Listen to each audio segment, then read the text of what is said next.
अस्सलाम वालेकुम। खैर जब भी मैं आप लोगों से मुखातिब हुआ हूँ तो हमेशा यही कहे कि अस्सलाम वालेकुम स्टूडेंट्स। लेकिन अब माशाल्लाह आप लोग स्टूडेंट्स नहीं रहे, आप लोग माशाल्लाह क्वालिफाइड चार्टर्ड अकाउंटेंट बन गए, तो यार बहुत बहुत मुबारक आपको। और ये जो आपके नाम के साथ एक लफ्ज़ जा चुका है और एक नया लफ्ज़ ऐड हो चुका है, जो जा चुका है वो स्टूडेंट है और जो लग चुका है वो माशाल्लाह सीए और चार्टर्ड अकाउंटेंट है। मेरा मैसेज आपको ये होगा कि कोशिश करिएगा कि ये जो स्टूडेंट वाला टैग है इसको डिसकंटिन्यू ना करिएगा। एज अ तालिब इल्म अपने इस प्रोफेशन को कंटिन्यू रखिएगा और अपनी स्टडी को कंटिन्यू रखिएगा। इस हॉल में जितने लोग हैं या फिर इसके अलावा जितने भी मेंबर्स हैं, आई थिंक अगले 4 साल बाद 5 साल बाद बहुत से लोग डिफरेंट जगह में होंगे। किसी की स्टडी सेम नहीं होगी, किसी का करियर सेम नहीं होगा, किसी की प्रोग्रेशन सेम नहीं होगी और बहुत ज़्यादा डिफरेंसेस होंगे। और one of the key reason जो एकदम सारे चार्टर्ड अकाउंटेंट हैं, but one of the key reason जो होगा वो यही होगा कि आप में से बहुत से लोग ऐसे होंगे जो एज अ तालिब इल्म वाली जो आपके अंदर खुसूसियात थी उसको डिमिनिश कर चुके होंगे। तो कोशिश ये रखनी है आपने कि आपने एज अ तालिब इल्म चीज़ों को सीखते रहना है। बिकॉज जिस पेस से जो सर मुसल मुराफ कह रहे थे चीज़ें चेंज हो रही थी और मैं और सर एक्चुअली अक्सर ये डिस्कस करते हैं, दो बड़ी इंपॉर्टेंट चीज़ें कि हम शायद गलत टाइम में कर रहे हैं। बिकॉज अभी एक्सेल पूरा सीखा नहीं था, तो वो पावर BI आ गया, पावर BI सीखने बैठे तो एनालिटिक्स आ गया, फिर AI आ गया, फिर जनरेटिव AI आ गया। तो वो शायद इतनी ज़्यादा चीज़ें इतने पेस से चेंज हो रही हैं कि अगर आपने वो तालिब इल्म वाली चीज़ को डिसकंटिन्यू कर दिया और ये सोचा कि मैं तो सब कुछ अचीव कर चुका हूँ, मेरे नाम के साथ सीए, तो ये थोड़ा सा आपको आगे जाके हिट करेगा। तो कोशिश करें।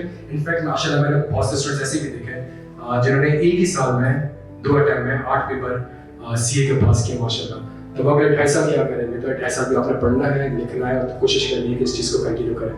सेकंड चीज़ जो ये तालिब इल्म वाली बात है और सीखने वाली बात है, जब हमने स्मार्ट क्लासेस लॉन्च की तो सबसे ज़्यादा resistance IQ school of finance ने जिन 2 टीचर्स ने शो करी, उसमें से एक मैं था और एक सर मुर्तज़ा काइद थे। और उसका रीज़न ये था कि अगर एक बार रिकॉर्ड करा देंगे तो टैक्स और ऐसा सब्जेक्ट है कि आपको हर 6 महीने बाद साल बाद पढ़ाना पड़ता है। ये एक ऐसा प्रोसेस है जो कि कंटिन्यूस करते हुए आपके पास चलता रहेगा। सेकंड जो इम्पोर्टेंट चीज़ है वो ये है कि आपके नाम के साथ माशाल्लाह लग चुका है AC है, और जब ये टैग आपके साथ लगा हुआ है तो कोशिश आपने इस चीज़ के ऊपर ये करनी है कि यार ये अब आप माशाल्लाह 10-12 हज़ार जो मेंबर्स हैं उसको रिप्रेजेंट कर रहे हैं, आप ICAP को रिप्रेजेंट कर रहे हैं, और अगर आप लेट से पाकिस्तान से बाहर काम करते हैं तो आप पाकिस्तान को रिप्रेजेंट कर रहे हैं।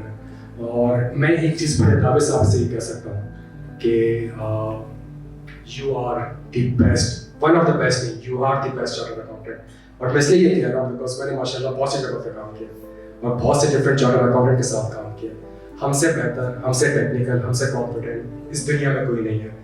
मुझे बड़ी मायूसी हुई कुछ बच्चों से बात करते हुए, जो मैं आपसे चाह रहा हूँ कि शेयर करूँ, जिसमें से कुछ बच्चों ने ये कहा कि सर मिडिल ईस्ट वीज़ा ही नहीं, यार ये उनकी बदकिस्मती है कि वो हमें नहीं बुला रहे, आप चार्टर्ड अकाउंटेंट हैं यार, आप BC हैं और पूरी दुनिया है आपके लिए, सही है।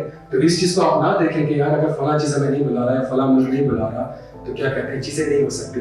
इवन अगर आप पाकिस्तान में भी हैं, बहुत से ऐसी रीजंस होते हैं जिसकी वजह से आप पाकिस्तान में रहते हैं। मैं पाकिस्तान बहुत साल रहा और one of the key reason was कि मैं जब भी बाहर जाता था पाकिस्तान वापस आ जाता था अपनी फैमिली रीज़न की वजह से।